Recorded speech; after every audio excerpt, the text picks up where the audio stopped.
दोस्तों, आपने हर किसी को कहते हुए सुना होगा कि यार बहुत टेंशन है, लाइफ में बहुत स्ट्रेस है। कोई बूढ़ा हो या बच्चा हो या फिर जवान, हर कोई तनाव से जूझ रहा है। सबकी लाइफ में कोई ना कोई प्रॉब्लम अपनी जगह बनाए हुए है। पर क्या आपने कभी सोचा है कि आखिर ये तनाव क्यों होता है? इसका कारण क्या है? दोस्तों, हमारे मन और मस्तिष्क के बीच तालमेल न बन पाने के कारण एक घर्षण पैदा होता है। क्योंकि जब हमारा मन थक जाता है तो हमारा शरीर भी साथ नहीं देता। वही गतिरोध तनाव बनकर उभरता है। अगर हम बच्चों के उदाहरण से समझें तो आजकल बच्चों पर पढ़ाई का इतना बोझ होता है कि वे बिना मन के ही इसमें लगे रहते हैं और कंपटीशन के इस दौर में खुद को नंबर 1 रखने की होड़ के चलते खेल कूद तो जैसे उनके जीवन में कहीं रह ही नहीं जाता। बस यहीं से तनाव जन्म लेता है, क्योंकि उनका मन बाहर निकलकर खेलने को आतुर है, परंतु मस्तिष्क उन्हें पढ़ाई की ओर खींचता है। इन सब का परिणाम यह होता है कि भीतर ही भीतर तनाव दीमक की तरह बच्चों को खोखला करना शुरू कर देता है। तनाव कोई बाहरी वस्तु या समस्या नहीं है, यह हमारे भीतर ही उपजता है और इससे मुक्ति पाने के लिए हमारे मन और मस्तिष्क का आपसी तालमेल बहुत ही आवश्यक है। लेकिन सवाल अब भी यही है कि आखिर मन और मस्तिष्क की आपसी सुलह कैसे कराई जाए? तो दोस्तों, इसका जवाब मैं आपको गौतम बुद्ध की एक कहानी के माध्यम से बताता हूँ। लेकिन इससे पहले कि आप इस कहानी में खो जाएं, हमारे चैनल को सब्सक्राइब करना ना भूलें। दोस्तों, एक बार की बात है, गौतम बुद्ध अपने भिक्षुओं के साथ एक गांव में जाते हैं। वहाँ बहुत से लोग बुद्ध के पास अपनी समस्या लेकर आते हैं। उन्हीं में से एक व्यक्ति अपने पुत्र को बुद्ध के पास लेकर आता है और कहता है कि हे तथागत, मेरी सहायता कीजिए। मैं बहुत परेशान हूँ। मेरा एक ही पुत्र है और इसे कोई भयानक बीमारी हो गई है। ये हमेशा कुछ उदास, कुछ थका हुआ रहता है। आंखों के नीचे काले घेरे बन गए हैं। किसी से कोई बात नहीं करता और हम कुछ कहते हैं तो गुस्सा हो जाता है। उम्र से पहले ही इसके बाल पक गए हैं और झड़ने लगे हैं। इतनी कम उम्र का होने पर भी यह बुजुर्गों की तरह लगने लगा है। मैंने कई वैद्य, हकीम और चिकित्सकों को दिखाया।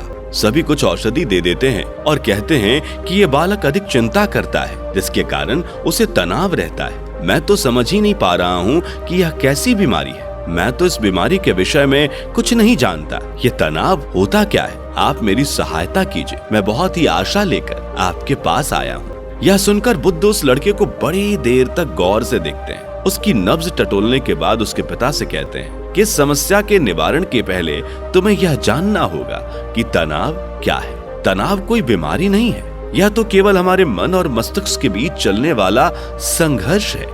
तुमने ध्यान दिया होगा कि जब हम अपनी पसंद का कोई कार्य करते हैं तो हमें उसे करने में इतना आनंद आता है कि कभी भी उस कार्य से हम ऊबते नहीं हैं। चाहे दिन हो या रात, सुबह हो या शाम, हम उसी कार्य में लगे रहते हैं। किसी को खेलना पसंद होता है तो वह खेलने के दौरान खूब शारीरिक श्रम करता है, खूब भाग दौड़ करता है, लेकिन खेलने के बाद भी वह थकता नहीं है। उसके शरीर में और अधिक स्फूर्ति आ जाती है। और इसी तरह कोई भी कार्य हो जिसमें शरीर और मन का तालमेल होगा, उससे हमारे शरीर में अधिक ऊर्जा आ जाएगी। इसके बाद जब हम सोएंगे तो हमें अधिक सुख भरी नींद आएगी। इसके विपरीत हम अपनी इच्छाओं और अपनी पसंद के विपरीत कोई कार्य करते हैं तो हमारा शरीर और मन तालमेल खो देता है। जी हाँ, हमारा शरीर तो उसमें लगा होता है परंतु मन नहीं लगता और हमारा ध्यान उस काम पर केंद्रित नहीं हो पाता, जिसके फलस्वरूप तनाव का जन्म होता है। इसलिए हमें एक समय में केवल एक ही कार्य करना चाहिए और जो भी कार्य करें उसे पूरी प्रसन्नता से और एकाग्रचित होकर करना चाहिए। वो व्यक्ति बुद्ध से कहता है कि मैंने ये तो समझ लिया कि तनाव होता क्या है, लेकिन गुरुदेव, ये तनाव हमारे शरीर में उत्पन्न कैसे होता है? आगे बुद्ध उस व्यक्ति से कहते हैं कि हमारे शरीर में तनाव कई कारणों से पैदा होता है, जिनमें से कुछ कारण मैं तुमको बताता हूँ। पहला कारण है व्यक्ति की इच्छाएं। बुद्ध कहते हैं कि मानव मन इतना अधिक महत्वाकांक्षी होता है कि उसकी इच्छाएं कभी समाप्त ही नहीं होती। एक इच्छा पूरी होने पर अगली इच्छा उत्पन्न हो जाती है। उदाहरण से समझें तो अगर कोई अविवाहित है तो उसे विवाह करना है। यदि विवाहित है तो संतान की इच्छा, संतान होने पर धन की इच्छा, संतान के बड़े हो जाने पर उसके विवाह की कामना, फिर संतान की संतान को देखने की लालसा, और यह चक्र बस ऐसे ही चलता रहता है। और कामनाओं का कोई अंत नहीं हो पाता और कोई इच्छा किसी कारणवश अधूरी रह जाती है तो मन के भीतर एक दुख पैदा हो जाता है और आगे चलकर तनाव में बदल जाता है। इन्हीं सभी चक्करों में इंसान कभी भी अपने वर्तमान को जी ही नहीं पाता और भविष्य की उधेड़-बुन में खुद को झोंक देता है। भविष्य की यही चिंता वर्तमान में तनाव बनकर बाहर आती है। यह सुनकर आदमी बुद्ध से कहता है, हे तथागत, तो क्या हमें अपने जीवन में इच्छाएं नहीं करनी चाहिए? इसका उत्तर देते हुए बुद्ध कहते हैं कि आकांक्षा करना गलत नहीं है, लेकिन सारा ध्यान उन पर केंद्रित करना गलत है। हमें अपने वर्तमान को पूरे आनंद के साथ जीना चाहिए। भविष्य की चिंता में अपना आज खोना गलत है। इसके बाद बुद्ध तनाव का दूसरा कारण बताते हुए कहते हैं कि तनाव का दूसरा कारण ईर्ष्या है। लोग दूसरों की तरक्की देखकर परेशान होते हैं और वे अपने मन को चोटिल करते रहते हैं। ईर्ष्या से लगने वाली चोट इतनी गहरी होती है कि हमारे मन पर घाव करती है और मन के घाव कभी नहीं भरते। इसलिए व्यक्ति को कभी भी किसी से ईर्ष्या नहीं करनी चाहिए। बुद्ध उस आदमी से कहते हैं कि तनाव का तीसरा कारण है अपेक्षा। हर व्यक्ति अपने सगे संबंधियों से, अपने परिवारजनों से कोई ना कोई आस जरूर रखता है कि उसकी पत्नी उसकी सारी बातें माने, उसका पुत्र उसके कहे अनुसार कार्य करे। परंतु यह तो संभव नहीं है कि परिवार और आपसे जुड़े हुए सभी लोग वैसा ही व्यवहार या आचरण करें जैसा आप चाहते हैं। हर कोई अपने अनुरूप ही व्यवहार करेगा, लेकिन ऐसा ना होने पर व्यक्ति मन ही मन उदास होने लगता है और उसके भीतर तनाव उपजने लगता है। तनाव का चौथा सबसे बड़ा कारण बताते हुए बुद्ध कहते हैं कि अरुचिपूर्ण कार्य करने से भी मन में तनाव पनपता है। जो काम हमें पसंद नहीं होता उसे करते रहने से हमारा शरीर तो उस कार्य को करता है, परंतु हमारा मन उस कार्य से कोसों दूर की कल्पना की उड़ानों को भरने में लगा होता है और शरीर यहीं छूट जाता है, जिससे शरीर और मन के बीच एक गहरी खाई बन जाती है और वह काम हमारे लिए केवल बोझ बनकर रह जाता है। इस बोझ को ढोते हुए शरीर थक जाता है और तनाव उत्पन्न होने लगता है। इसलिए हमें अपनी पसंद के कार्यों का ही चुनाव करना चाहिए। यदि संभव हो तो आजीविका चलाने के लिए भी अपने पसंदीदा कार्यों का चुनाव करना चाहिए, जिससे तनाव नहीं होता है और मन प्रसन्न रहता है। इसके बाद बुद्ध कहते हैं कि शारीरिक दुख और अक्षमता भी तनाव का कारण होते हैं। यदि किसी के जीवन में कोई दुख या बीमारी है या फिर वह शारीरिक रूप से असमर्थ है तो उसका सारा ध्यान इन्हीं व्याधियों में लगा रहता है और हर समय वह इसी के बारे में सोच सोच कर दुखी होता रहता है। इतने अधिक नकारात्मक विचारों का परिणाम ये होता है कि ये विचार अपने ही जैसे नकारात्मक ऊर्जा को आमंत्रित करते हैं और व्यक्ति अवसाद में घिर जाता है और एक समय पर उसे अपना दुख सबसे बड़ा लगने लगता है। उसे लगता है कि पूरे संसार में उससे अधिक दुखी और लाचार कोई अन्य है ही नहीं। बुद्ध की ये बात सुनने पर वो आदमी कहता है कि जरा और व्याधि तो सभी पर आनी है, तो क्या सभी व्यक्ति तनाव में ही जिएंगे?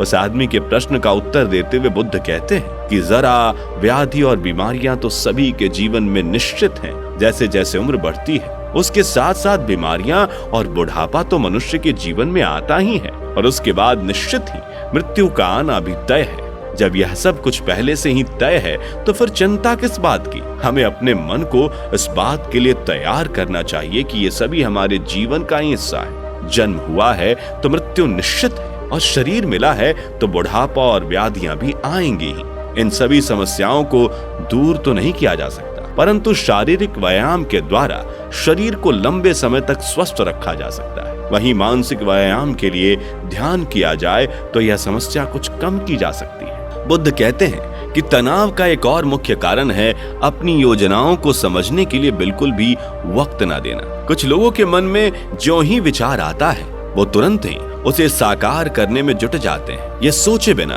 कि इसका उनके जीवन पर क्या प्रभाव पड़ेगा।